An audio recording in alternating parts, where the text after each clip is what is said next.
Assalamualaikum warahmatullahi wabarakatuh.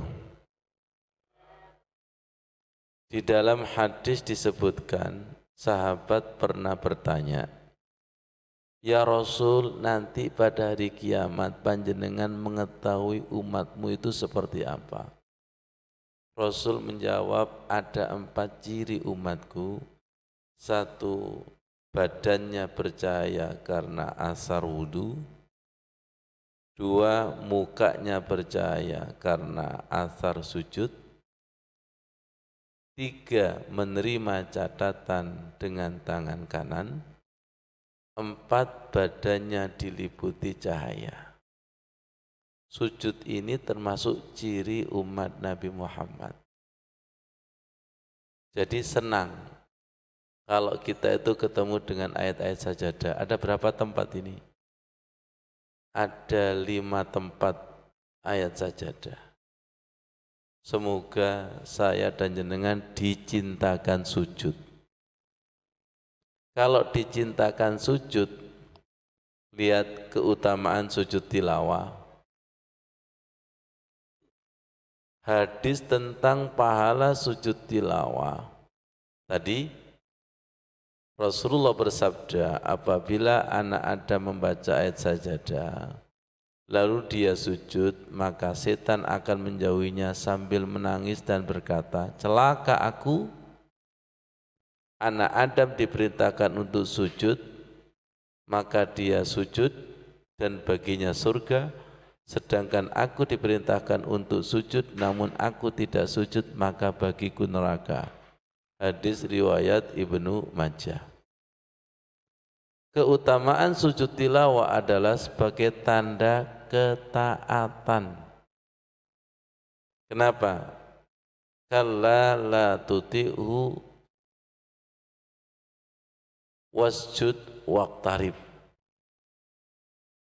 Kalau diperintah itu berarti amar dan hukumnya wajib. Fasjudu lillahi wa'budu. Jadi bertahun-tahun kita sujud, tapi kita enggak ngerti sujud kepada siapa. Begini, mintalah dibimbing sujud. Kalau sujud kita itu dibimbing, maka sujud kita itu enggan bangkit duduk atau berdiri. Seperti apa kekasih dengan kekasih di ruang tamu? Enggan berdiri? Enggan berpisah? Kenapa kita sujud kok kepingin bangkit aja? Karena enggak nyambung. Kenapa ngaji kok kepingin selesai aja, Mas Rudi? Karena enggak nyambung. Karena enggak paham. Enggak paham itu enggak enak. Enggak disambung itu enggak enak. Enggak diajak ngobrol itu enggak enak.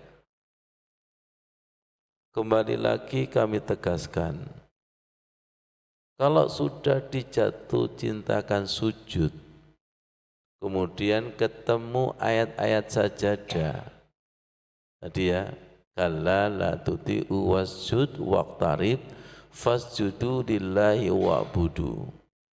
Itu kesempatan untuk tunduk dan patuh kepada Allah. Apalagi ada berita seperti ini, ketika membaca Al-Quran atau mendengar ayat sajadah dibaca, kemudian sujud, i'tazalas syaitanu, setan melarikan diri, meninggalkan, ya beki, sambil menangis. Ya wailahu atau ya waili, celaka aku. Kenapa? Umira bnu Adam fi sujudi fasajada falahul jannah. Anak Adam manusia diperintah sujud, kok sujud maka baginya surga. Jadi secara tidak langsung surga dunia, surga sholat itu sujud. Karena di dalam sujud itulah puncak ketemu Allah. Makanya rumah Allah disebut masjid. Masjid itu artinya panggonane sujud. Pelan-pelan. Ada enggak kekasih dengan kekasih tidak kerasan di rumah kekasih? Enggak ada. Kalau kita tidak kerasan di masjid, berarti kita belum kekasihnya Allah dan kita belum siapa-siapanya Allah. Seperti apa jenengan masuk rumah yang panjenengan tidak kenal? 1. 2. Seperti apa jenengan masuk rumah yang sudah dikenal? Paham enggak nih? Paham? Kelap. Insya Allah merasakan ini, insya Allah. Seperti apa panjenengan masuk di rumah kekasih? Makanya ada hadis, siapa pemakmur masjid? Hum ahlullah, mereka adalah kekasih-kekasih Allah. Dan ada hadis lagi, bumiku adalah masjid. Masjid yang hakiki adalah panggonane sujud. Di dalam sujud itulah rumah Allah yang sesungguhnya. Nanti lama-kelamaan semoga hati kita menjadi rumah Allah. Disinilah kita dialog. Disinilah kita menjumpainya. Disinilah kita curhat. Ojo dinyanyikan sakitnya.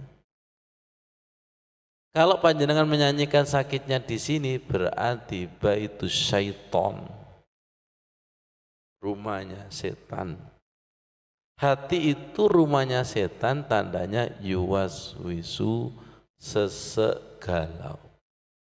Kalau hati itu rumahnya Allah, tandanya alam nasyrah laka sadrak. Wa umirtu bisujudi fa abaitu faliyannar. Aku setan diperintah sujud, aku membangkang, maka bagiku neraka. Begini, ikhlas ya, sembuh hatinya. Ikhlas enggak hati yang tadinya rumah hantu menjadi rumah Allah? Sekarang tanyakan pada diri kita masing-masing, kita kerasan sujud apa cepet-cepetan sujud? Kalau kerasan berarti sujudnya kal jannah. Seperti surga, seperti rumah kekasih dengan kekasih. Tapi kalau sujudnya cepat-cepat berarti neraka.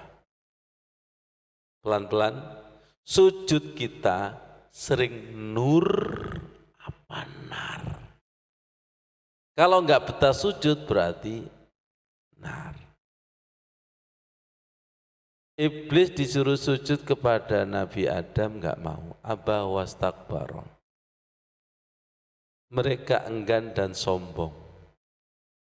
Pelan-pelan sering badan kita sujud, tapi hati jiwanya enggak redo sujud. Itu bagian daripada keapian dan keiblisan. Ya Allah, puncak dari hamba adalah wa ma khalaqtul jinna wal insa illa liya'budun. Tidak aku ciptakan jin dan manusia kecuali menghamba. Puncak daripada penghambaan itu sujud. Makanya sujud itu paling diwedeni setan, paling diwedeni iblis. Wassalamualaikum warahmatullahi wabarakatuh.